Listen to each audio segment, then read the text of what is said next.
the gym, changing rooms at the gym, it's always really weird to me that the girls get cubicles for the showers. I have to go and shower with a load of blokes with six packs, and me make myself feel even more anxious and upset and subconscious about my body. And I'm thinking, no, why do I have to shower with these blokes? It's really weird that we can do that, but we can't talk about certain things. So that's just like a really weird kind of concept. It's okay for blokes to get changed together and see each other naked, but then to talk about things is a little bit more difficult sometimes. I find changing room etiquette absolutely unacceptable. Just like getting naked in front, I can't. It stopped me. Do you know what? It stopped me engaging in sports. It stopped me doing anything like that. I can't get my head around it. Do you know what I mean? Like seeing a guy just sort of floss his arse crack while having I just can't.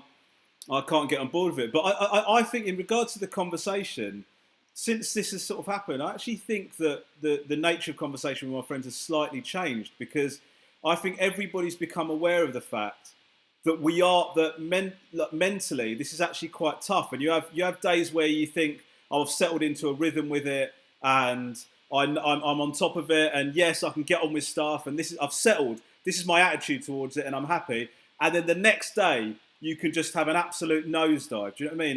And I think all of my friends have been going through that. And I actually think we've started, I'm not saying we're completely open and we talk about everything, but I think that there is increasingly been a readiness to talk about if you're struggling that I don't think was quite there in the same way before this happened. Do you know what I mean? And that might be my perception.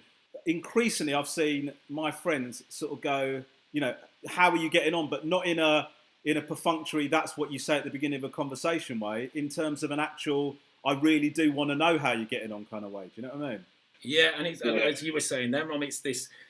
I think as society, not just men, but as all of us at the moment globally, we're learning how to social distance. We're learning, how to separate from our mates, to not see our families. We're all doing the same course in some way. Do you know what I mean? Yeah, I totally get that. And the other thing is, it's like, because I'm away so much with work, getting used to the fact that me being around so much really does take the gloss off of me as a husband and father to my. Do you know what I mean? It's sort of, I was previously kind of doing quite nice little cameos. Do you know what I mean? When I was coming back from work and absolutely smashing it, and now it's sort of you feel like your role in the house has changed, because all of our roles have changed. We're doing something else here. We're locked in together as a family. How do we now settle into the new roles that we now have to find very, very quickly? Do you know what I mean? And we don't have any precedent for this. It's a really, every time during this lockdown that I thought we've approaching getting it nailed, it sort of goes tits up again, and we're reevaluating everything again, Point to this, I felt a bit guilty for enjoying this lockdown or quarantine or whatever you want to call it, because I'm at home with my family and with the boys and with my wife, and we're having some wild times of salt courses going through the lounge and ball pools everywhere and craziness. But and I see all these posts and people struggling. I think, I feel a bit guilty that I'm enjoying today. And it's that weird anxiety that perhaps I shouldn't be enjoying this. Perhaps I should feel, and then I start to feel down because of that. And I think, and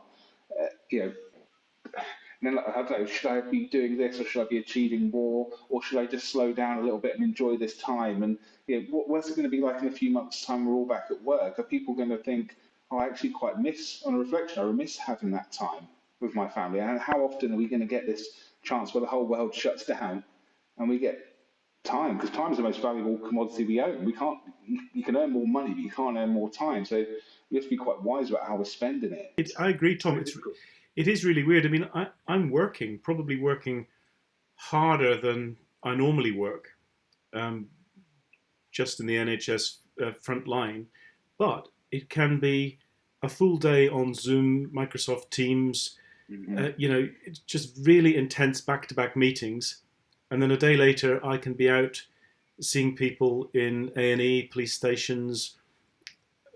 The real world of work is still there.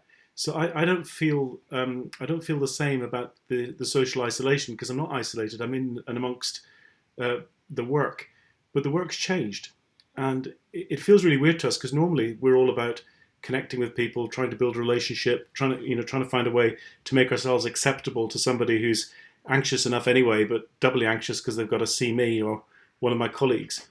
And trying to do that over a screen, I find very tough. I mean, this is tough, isn't it? It'd be so much easier if we were just sitting in the same shed together, having a bit of a yak, sharing some drinks, whatever. But actually meeting people first time up on the screen, it's just different. It isn't as easy. You miss out on the body language. You miss out on the sort of emotional intelligence that goes between people. It's just a completely different kettle of fish. And I'm just really privileged, to be fair, that I get out and I get to go to the hospital and I get to drive there and I get to drive back, and there's no traffic on the roads, so commuting's really easy. It's like stepping back 40 years. I think what's really exciting, sitting here now in present time, is the fact that we're four blokes from different parts of the country, different backgrounds, etc. And we're waxing lyrical, we're talking. And men, in general, it's something that we don't do. Yeah, Ron, why would you say that men don't talk openly? I mean, does it go back to the playground? Does it go back to that thing of being 5 years old as a toddler and saying, I like you, I want to be your best mate? And then as you start to get older and, emotional acuity and peer pressure sets in, if you do that, you're seen as a sissy or weak-willed or, and then that leads on to kind of, issues with your kind of your self-confidence and mental health in later life as well. Why don't men talk openly? I think you're right. I think it starts in the playground. Certainly wouldn't have been a conversation to hold in a West of Scotland comprehensive in the 70s. You picked your football team and you picked your allegiances and you stuck to your group, and you just wouldn't have spoken out about things that made you sad or things that made you worried or things that made you upset, because you'd have been picked on.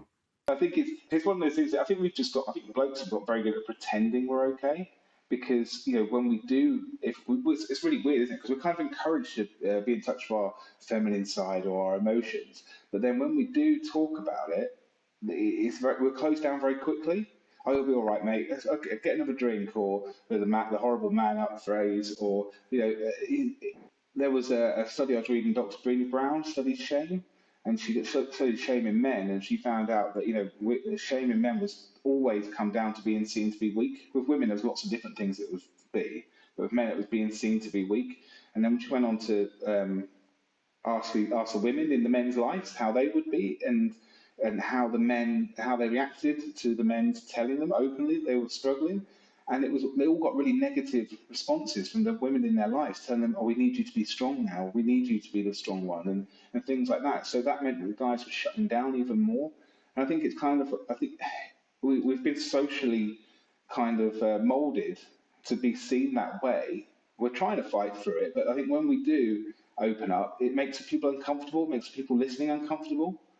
I think men are not good for each other in terms of inducing in-depth conversation, because like with my group of friends, if I went for a drink with one of them, I feel like I could talk pretty openly. If I was having a problem in my relationship or whatever that problem may be, I feel like I could broach it with them. As soon as you add any more of that friendship group, that avenue of conversation becomes very, very difficult to go down, because there is something about men in a group that every man you add, the depth of conversation has to like reduce a little bit. Do you know what I mean? Yeah. It's so like, I can imagine that the same bloke, if I said to one of my mates, told him about a situation I had and we were having a one-on-one drink, just to drink us two, he would listen, he would like chat to me about it. If you added a couple of other blokes and I said the same thing to him, he'd give me just like, keep it light, Rom, Jesus Christ. Do you know what I mean? So it's like, it's that thing of like, I don't know if men are behaving like, well, I don't think men are behaving like that because that's how they want to behave. I think men are behaving like that because that's how they believe they're expected to behave. Do you know what I mean? And so it's that thing where you sit in a group, somebody says something, and you can see bloke like looking around to each other like, what is our group reaction going to be to this guy saying this? Do you know what I mean? It's even with close friends, it's like that. It's that kind of, as soon as somebody says something dickheaded, everybody jumps in and like slaughters that bloke, and that's part of banter, for want of a better word, or whatever. But people don't want to step out of the crowd, do they? And once you've got a crowd, people want to be in the middle of it. They don't want to be on the edge, and they don't want to be left out, and they don't want to be lonely. If you say something very weird, very quickly, you're because they don't want to be the one that gets if there's one person shows a bit of weakness, everyone else gangs up on them because they don't want to reveal theirs. It's Yeah. like when does Exactly. banter become bullying? You know, like yeah, oh, it's banter. It's okay, mate. It's banter. But actually, if that person's reacting bad to it emotionally, if you feel like it becomes bullying, surely that when does that line get crossed? Surely it's on the reactions of the emotions of the person that the banter is towards. I hate that banter thing. You know, we talk about I work with the Lions Barber Collective doing some stuff with construction companies and doing our pop-ups on the building sites because suicide in construction is the highest industry, like 2 a day. Yeah, and can you imagine being I think Peter said to me, being a 16-stone tattooed scaffolder going onto site and saying, "Look, lads, I think I'm struggling." You just get shredded to pieces. You know, I used to live with a plasterer and the stuff they used to do to each other.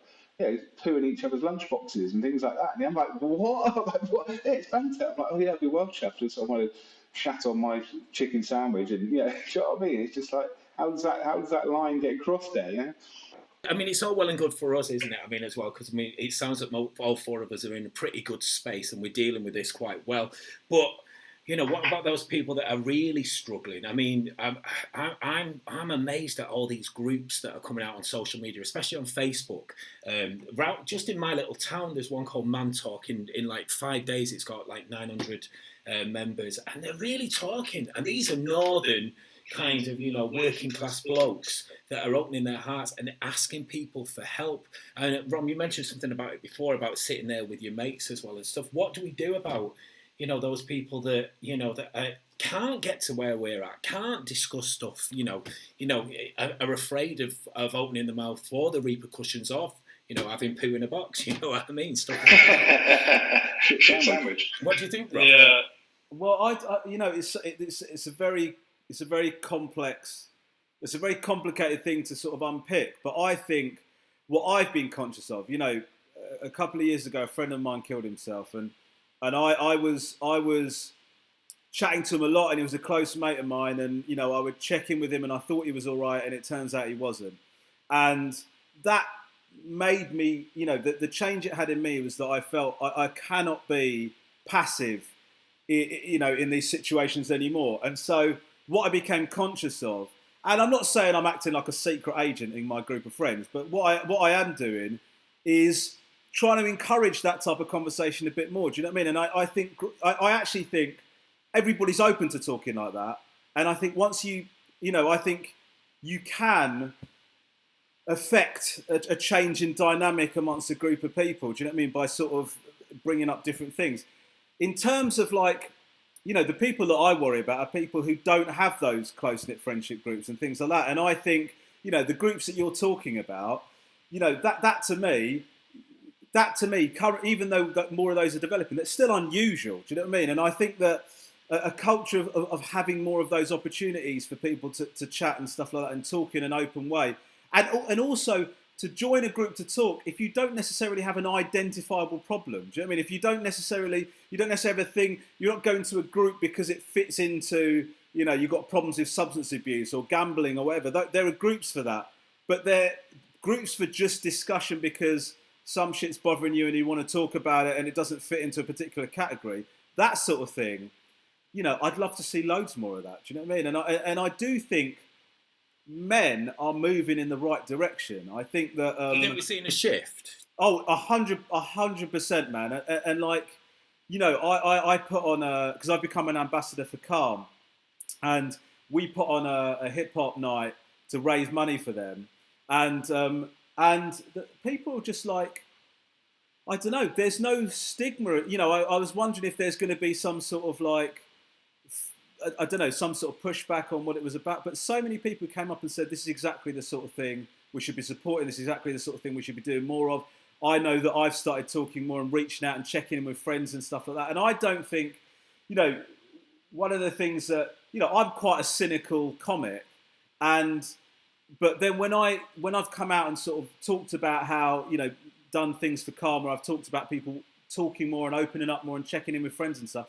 People are so responsive to those messages. People want to hear that and people want to feel more comfortable in doing that. I've definitely seen a change. The only thing that worried me or worries me, and I don't think it's the case, is that if this is some sort of fad. Do you know what I mean? If like we sort of, if you sort of move it, it feels like fashionable at the moment. And what I would hate is to see that regress again for whatever reason. Do you know what I mean? I hope that the shift that we're seeing is permanent, you know, and I'd like to think that was the case. What I think is really brilliant is that you guys who are known are leading that sort of conversation, because that sets a tone and it sets a permission, doesn't it, for other people to start to think a bit, even if they can't start the conversation so easily. They know it's okay to go and have a go at it. I wanted to come back though to what you were saying about Rom, about one-on-one versus a group, and we kind of danced between the two things. But one of the things I thought was brilliant about what Tom and the Lions were doing when I first got there was I realised that there were a couple of ingredients in that made it work. One of which was blokes find it much easier to talk to each other when they're doing something, and so it's happening around a haircut, and it is a forced one-on-one situation, and so you get this great conversation going, which with very little coaching help you can turn into something that's definitely therapeutic and problem-solving and life-saving. And I just think that you know, why hadn't people seen that before? That just became obvious in a spark, didn't it, Tom?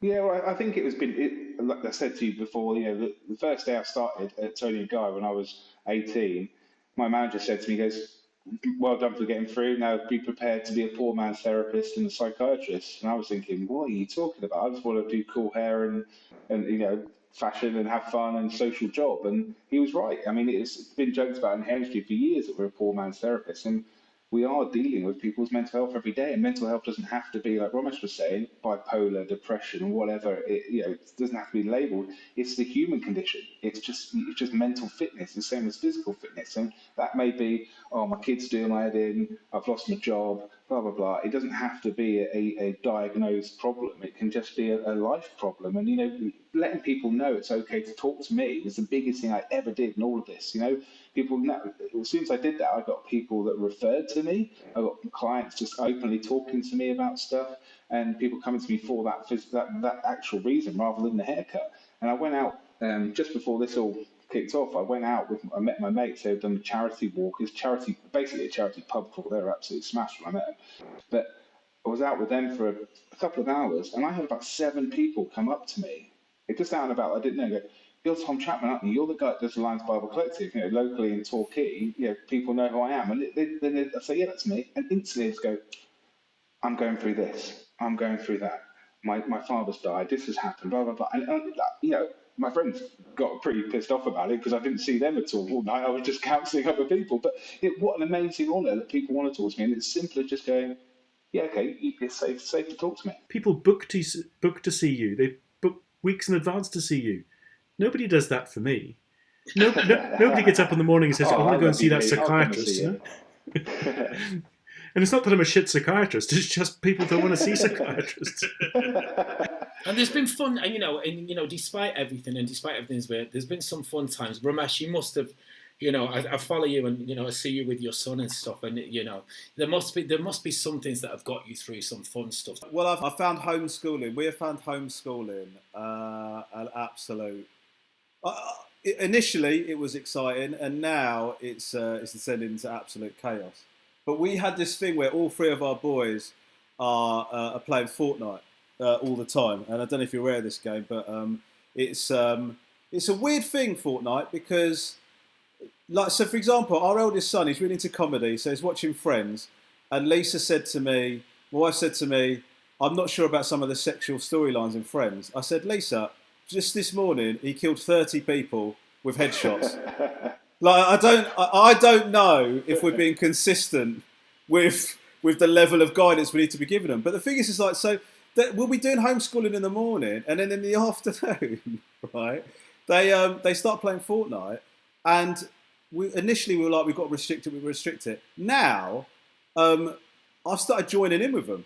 Like, so I've started playing Fortnite with the kids. Do you know what I mean? And so I said to Lisa, well, actually, you know what? If they're going to keep playing it, I'm going to join in with them. I'm going to get involved with it. And I did express to Lisa my concern that actually they're playing it to such a level that I think this might actually be a killer training camp. I mean, that my kids will be able to snipe people from miles at the end. Oh, mate, it's insane. It's absolutely insane. But this is what happened. And this is quite... I thought I was making a connection with my kids. I thought, you know, I'm playing Fortnite with them, blah, blah, blah. They come into the bedroom the other day and they go to me, Dad, really want you to play Fortnite with us. Really want you to play Fortnite. I said, oh, I don't know, boys. I've got work to do. And they went, no, please, can you play Fortnite? We'd love you to play Fortnite.